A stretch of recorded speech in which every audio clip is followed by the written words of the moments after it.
We are back in business, folks. Just bear with us for another minute here. We're going to get rolling again on the demo. Welcome back to Ratchet and Clank Into the Nexus live stream. We appreciate your patience. Sorry about that. Hopefully that's fixed. Let us know in the chat if you guys are seeing a increase in resolution there. We obviously want to do Ratchet justice. Brian, waiting for you guys for sitting tight with us. Yeah, no problem. What did we miss in the interim here? I think we just kind of sat tight. I hope everyone got a chance to see the Wang Chung moment, where it was Nefton Prague, which is Vender's brother, staging a jailbreak. And he asked this thug to fire some missiles, and then Wang Chung came on. And just a little bit of inside story here. We're never quite sure if we can get these songs, and sometimes they're prohibitive. Like for the Groovatron a long time ago, we wanted to get Staying Alive by the Bee Gees. Classic. And that was very prohibitive. It was just really? I don't even want to give out the price. It's hard to, okay, yeah. okay. Like, well, we're not, Staying we're not Alive, highly sought after musical item. Yes, but Wang Chung, however, the price was right, so we managed to get it. It makes the joke that much funnier. Excellent. Yeah. And thank you everyone watching us on Twitch TV /PlayStation. Looks like we are getting some better resolution here. Quality is much better, I'm seeing from some of the chat. Folks, if you're still having trouble, maybe try closing your browser, just refreshing the page. We should be good to go now, and thank you again for sitting tight with us. We obviously want to show you guys the best Ratchet experience possible. So the enemy that Ratchet's fighting here are called Thugs for Less, and these are mercenary enemies. Of course they are. Yeah. Beat out the competition, they murder the competition, as they say.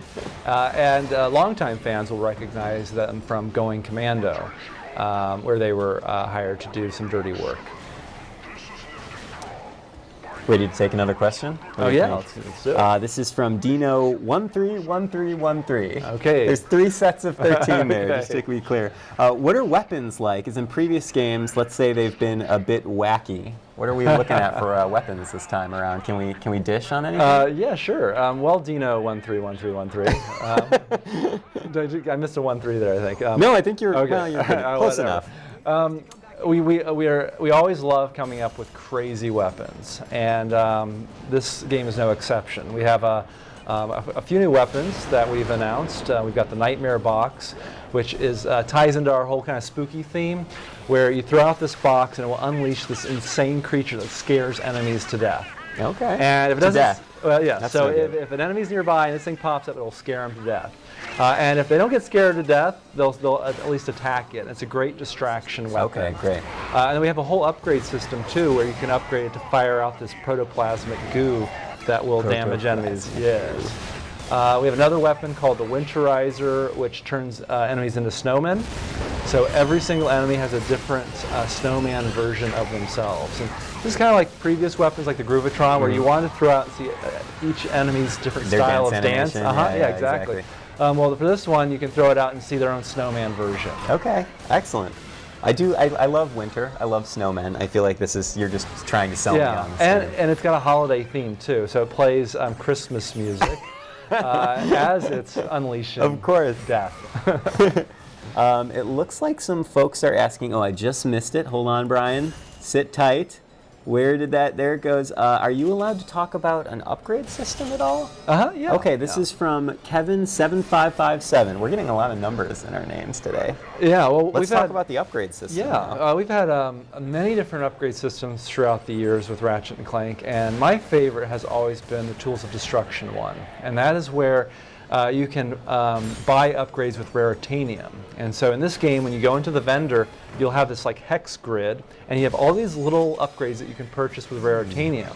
And as you purchase groups of hexes that surround these little clusters, it'll unlock these little mystery clusters, which are these special upgrades that will improve the functionality of the weapon. Cool. So like for the instance with the Nightmare Box, that is a cluster that allows them to fire out that protoplasm. Okay. Yeah, when you unlock a bunch of the smaller upgrades, you'll unlock the bigger one. Okay, cool. Let's see what else we got here in the chat. It looks like we got a lot more people in chat, which is great. Thank you again for joining us. Let's see. Well, Fav1863 is asking if there are any returning characters, and we saw earlier that we are going to see some familiar faces. I'm sorry, Ryan, 1 second here. I want to make sure we don't show a spoiler. Okay. So I want people to see this part of this scene, but we're going to cut away. Okay. Let's get ready to cut away. Yes. You guys are not allowed. because we don't want to I think it's spoil important it. that people experience major plot changes at home when they're playing. So we're going to cut away right after she says race. Okay. Everyone sees a hero. Prepare to cut away. Do you know what I see? A coward. Someone who lost the guts to find his race. And we cut. And let's And we cut away, guys. All right. Beautiful. Great. We're going to skip Yes. ahead a little bit, Yep, right? so Wait, don't go away though. We're Yeah. cutting away, but So don't go away. We're going to skip ahead in a little bit. So, what was the question, Ryan? I'm sorry. Let me go back and find it. It might be too late. I think his name was Kev, or her name was Kev. Okay. He or she has lost her chance at fame this time. Oh, darn. Yeah, send more questions. I'll bring it back to What them. else have we got? Let's see. Someone's Turbo Zangji something or other saying nice to have a female villain, which is very very cool. Yeah. Actually, we can cut back to gameplay. Yeah. Yes, that was something that's been new for us, is focusing on, well, we have twin villains, which we've never done before, and more importantly, we have a female villain, which is very new. And yeah, I think it's just, what's cool about Vendra is that she kind of mirrors Ratchet's backstory. Ratchet has spent much of the future series looking for his own race, the Lombaxes, and wanting to be reunited with Absolutely. them. And with Vendra, she has a similar plight where she wants to be reunited with her own kind. Okay. And so she can't understand some of the decisions Ratchet had to make, some of the sacrifices he had to make, whereas she believes that the end justifies the means. And she's willing to go do anything to achieve her goals.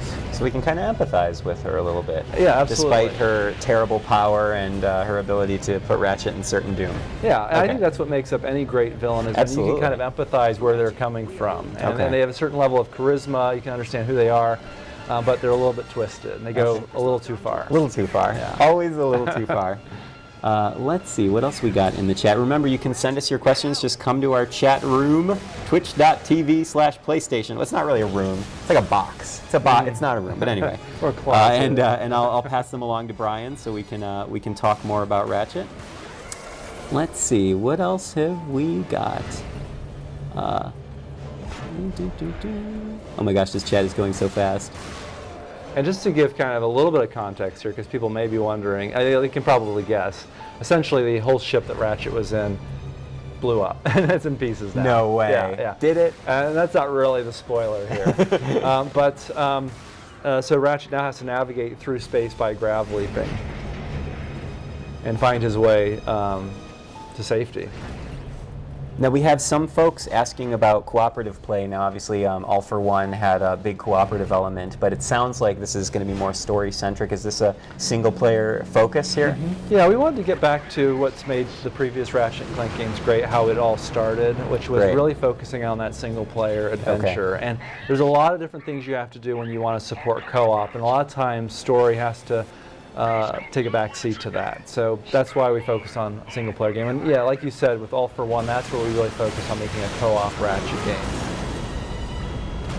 And then, I'm not going to say that username, but some other users are asking if we can expect any other kinds of modes or like goodies that we can either unlock or work towards for Into the Nexus. What do we think? Can we talk about any of that at all? Yeah, well, like all the full-size Ratchet games, we have a challenge mode. Okay. And that essentially is after you finish the game, you can play back the entire campaign, and we have something that's called a boltiplier. It's a bolt multiplier. You guys. I know.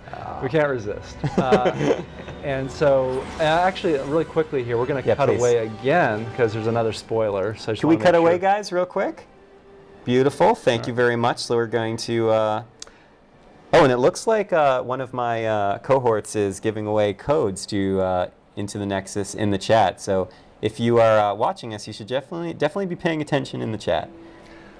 So with challenge mode, essentially, it gets much harder, and we unlock new modes. Like we have a new arena challenge, Arena Cup. It's like a tournament that gets unlocked when you play through it again. Okay. And of course, I mean, we can cut back. Yes, people want to see the game, not us. I guess. What are you talking about? You guys are here to see us, right? Come on. Check out our Look plaidness at these handsome here. guys Yeah, here. right. Jeez, Louise. Oh, you know what? I just realized. I don't think let's recap that Into the Nexus is coming out soon. Yeah, well, less than a week. Less than a week Yeah, away. November 12th, this Tuesday. Excellent. So Yeah. if you guys are interested in what you are seeing, Ratchet and Clank Into the Nexus is coming out this coming Tuesday. Yes, for Very exciting. $29.99. For $29.99. Yes. All right. Or 95. I can't remember. But it's close. It's in that range. Do not quote Brian It's close on to that. $30. It is in that range. And you get Quest for Booty for free, which is a pretty sizable game. Nothing. Just nothing. Let's see. I'm just remember. Please send us your questions. I'm still scouring away for more questions for Into the Nexus that I can give to Brian. Turbo is asking again if there will be a disc release, and we did confirm earlier Yes, that both there will disc be a and download. Great, which is good to know. So you have lots of options there. People are asking for platform. Yes, again, this is a PS3 game, and quite possibly the final Ratchet game for PS3. That's right. And let's see what else is coming in through chat. I'm sorry, I'm not even paying attention to this beautiful game. Oh. I gotta focus. Gotta focus in. Woody's having all the fun over there. Thanks for your help. Yeah. Here. Many people recognize this. Another familiar squid-like face. Yes, yeah. So he's a Trachnoid, and so he comes from planet Axiom in I'm screwing up all my words here. In a crack in it's fine. time. Words aren't really Yeah, important on yes. the live stream. And so basically, he's given Ratchet here a grav tether that allows him to create these special beams between targets. And so you have to pick the order in which you create the beams, and then you can jump between them. Excellent. And it also plays Muzak too. So if you listen closely, it plays this really special soothing music so that the user doesn't get overly terrified when they're traveling over these bottomless pits. Okay. That's wonderful. It's a nice little addition. What a there. considerate addition. Inventor, to the right? Last time I saw Pollux, he was Let's see what else we got in the chat right now. All right, we're gonna have to actually cut away one more time. okay. There's a piece of dialogue here that gives away the spoiler. Prepare to cut probably wanna away. Cut away. Probably should cut away right now. Beautiful. We have cut. All It's right. back to our smiling faces, Yes, right? great. Everybody put on your best smile while we power through. right. Tell us when we can go back to it. Sure. Yeah, it's gonna be a little bit here. Okay, sounds good. Okay. Well, yeah, let's we jump should into be the- good. So we can go back. Oh, we're good already. Yep. All right. Great. Just like Thank that. you, gentlemen. I know. With thugs. So someone is at, let's see, I just saw it. You guys are now asking too many questions. Chat is going crazy. Insanity314 is asking gladiatorial challenges? I don't really know what that means, but I do like the word gladiator. So Yeah, let's well, that is correct. That we do have gladiatorial challenges. I don't know if we're going to have time to get to it here. We want to, so we'll see if we have time at the end of this hour. But essentially, like going all the way back to going commando, you can fight in these arenas against numerous enemies and use all your weapons. This is a great way to level up weapons, just to have fun, just murdering tons of enemies. And we have some additional twists for this particular arena mode that I think players will enjoy.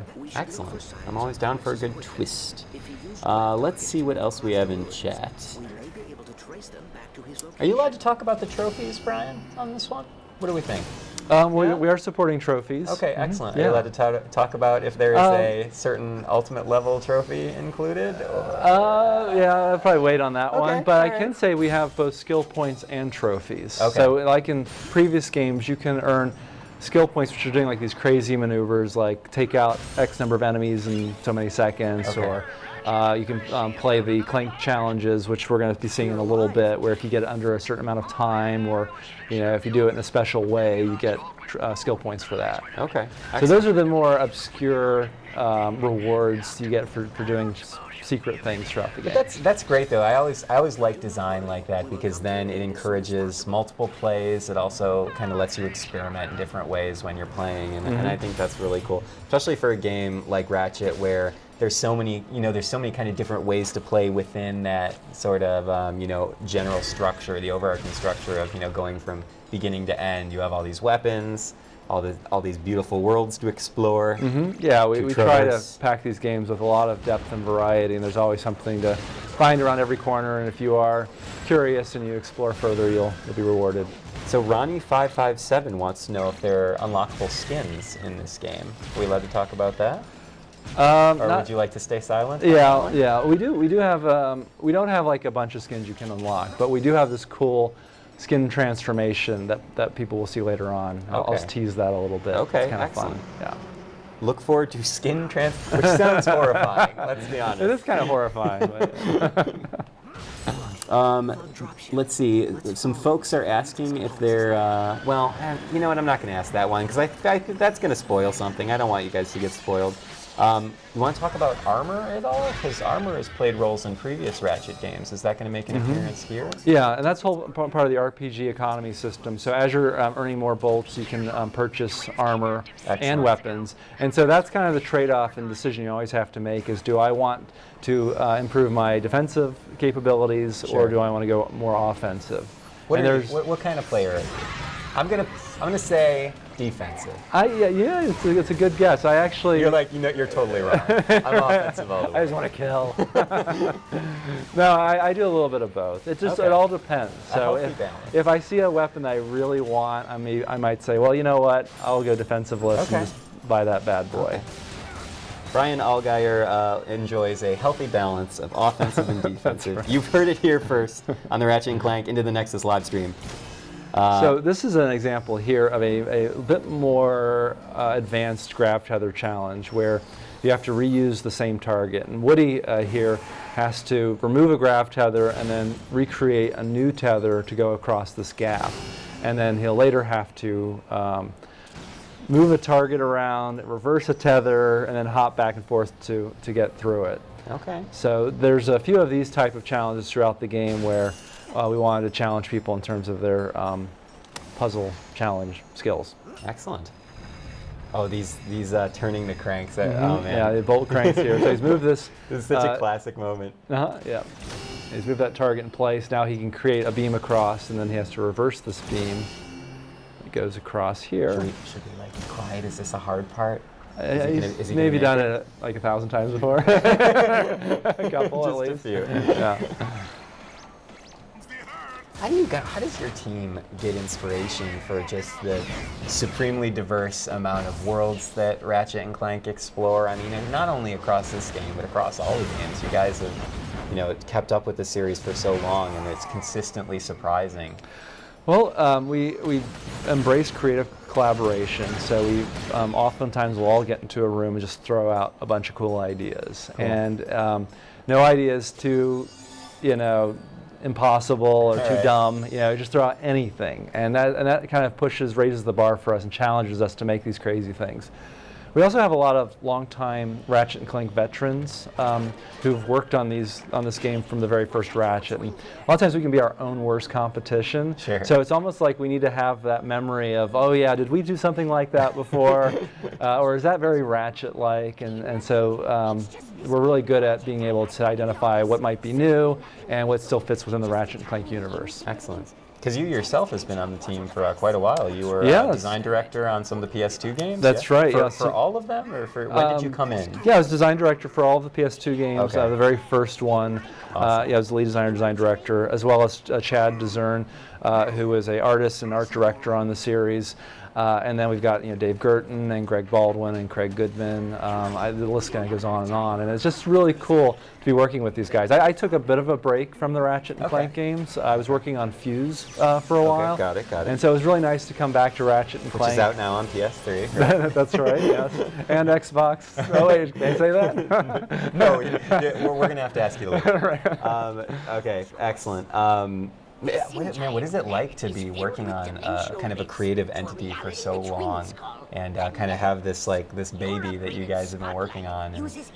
It's really been great. I mean, the Ratchet and Clank, as well as us as developers, I think we've all kind of matured on some level. People will notice with this particular story that Ratchet and Clank are really just good friends now, and they work through their problems. When the very first game came out, they were always at each other, there was a bit of sarcasm and antagonizing. Yeah, they're definitely. Yeah. And so it's nice just to see how much they've grown. And we've really worked on improving our storytelling chops, our game design chops.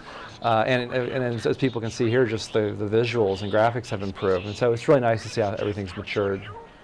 How about another question? Sure, go for it. Really quickly, yes. though, these are some cool Clank Netherverse Wait, challenges. this ties into my question. Oh, This is perfect. great. All right. Cloud something writes if Clank will play a major role in the game. He does. And looks like we're playing him right now. Yeah, so they just met up with Pollux, who is a Trachnoid here. You can see him on screen.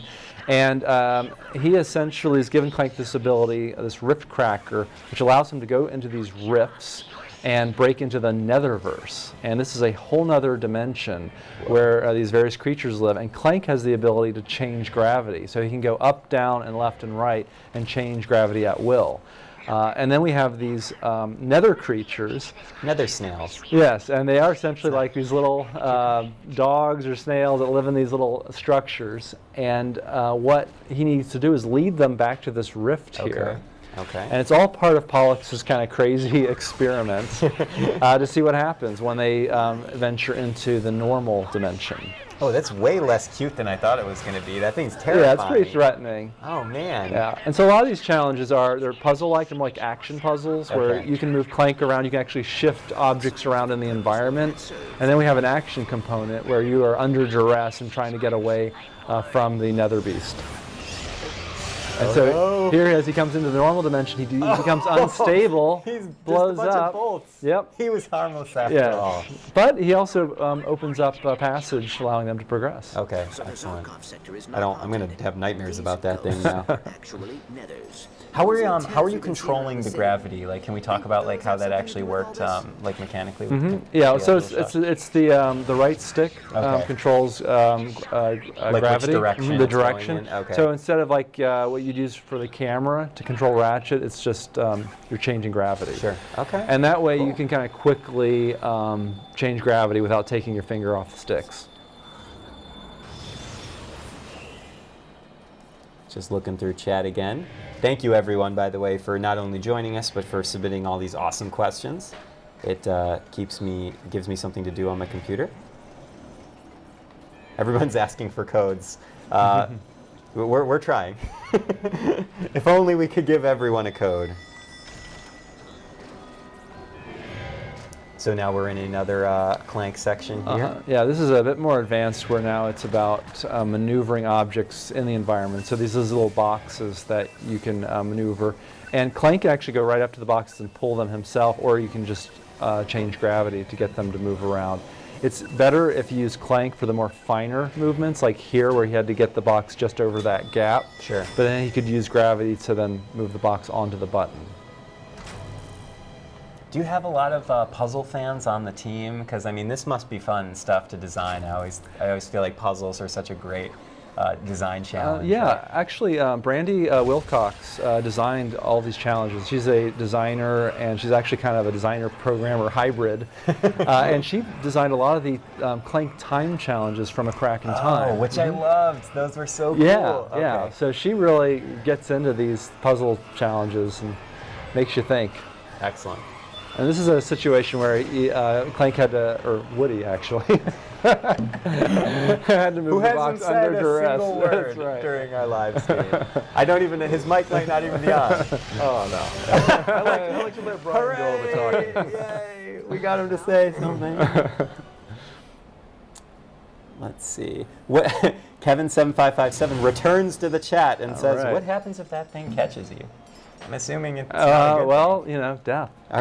Immediate and utter death and destruction. It's real death too. You'll actually die holding the controller. So. No, Yeah. no, that's not. Don't say that. I know. No one's gonna want to play it. Can we get sued for that if that really does happen? So let's see. I just saw a good question come through, but I missed it. Keep on sending them though. No. Okay, let's just go back. Just saw a really good inside joke about an old coworker in the chat, which I was not expecting. Oh wow! Oh my! Huh. Okay, so now we're back out of the nether world. Yes. What is it? Netherverse? Netherverse. Netherverse. Yeah, Forgive and me. So they've been told by Pollux that Vendra Nefton's base of operations is this old orphanage where they had grown up. And so this is where they've been doing a lot of experiments with rifts, opening up rifts and trying to connect to the Netherverse. Okay. And this is the first for the Ratchet series where he's just picked up a journal where he can hear Vendra as a child when she lived in the orphanage. And it's the whole backstory of how she came to be who she is today. And as you said before, there's really focus on storytelling in this game, so definitely coming through there. Yeah, and this whole story was written by T.J. Fixman, who has written all of Never these. heard of him. Yeah, you may have heard of him. He's been found on Twitter and Facebook. And everywhere pretty much. that the internet is. But he's written all of the Ratchet games for the Future series, and he's also working on the Ratchet and Clank movie that's coming out in 2015. Okay, wonderful. Hi, TJ. I'm assuming he's watching, right? If Oh, he's yeah. on the internet, he's gotta be Definitely. here. I expect him in the chat immediately.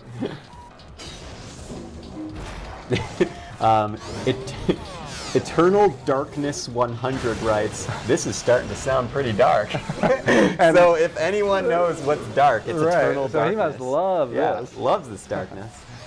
Well, that's been the interesting thing to note is as we were developing the game, we're like, is this a horror game? You know, we don't want to go dark.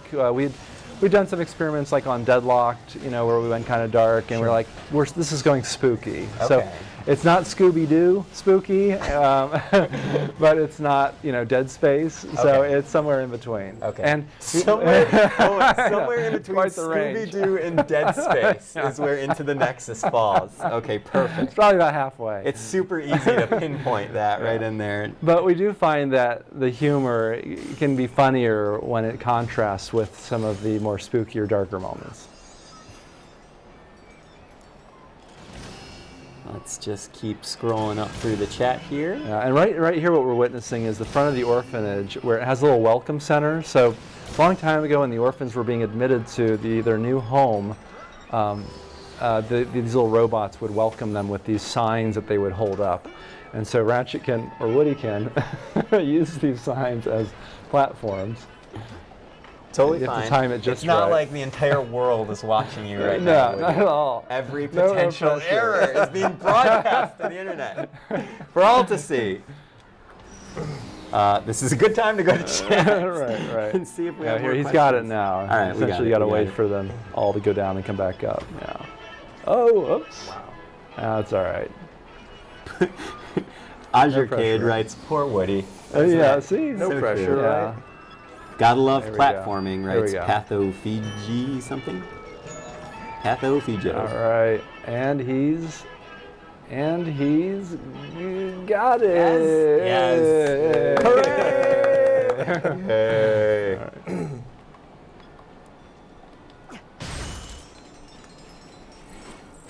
And so we've got another diary here that Ratchet and Clank have picked up. He says we come from a different place.